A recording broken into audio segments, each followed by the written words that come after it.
ব্যথা নিয়ে এসেছেন, উনি বাচ্চার আম্মা। সাধারণত বাচ্চার মায়েদের অথবা প্রেগনেন্সিতেও হতে পারে, অথবা ডায়াবেটিসের কারণে অথবা হরমোনের কারণে এই জায়গায় ব্যথা হয়ে থাকে।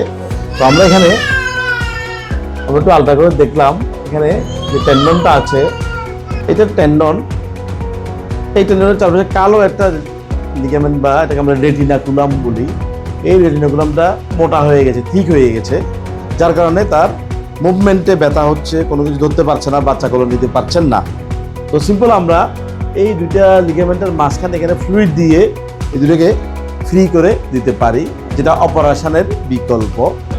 সিম্পল ইনজেকশন আর নয়, আমরা এখন যে হাইড্রো ডিসেকশন পদ্ধতি করছি, সেটা অপারেশনের বিকল্প হিসেবে আমরা করতে পারছি। এটাতে আমরা সিম্পল ইনজেকশনের চেয়ে বেটার রেজাল্ট পাচ্ছি। এই রোগকে আমরা বলি ডিকুয়ারভেন্স টেনোসাইনোভাইটিস।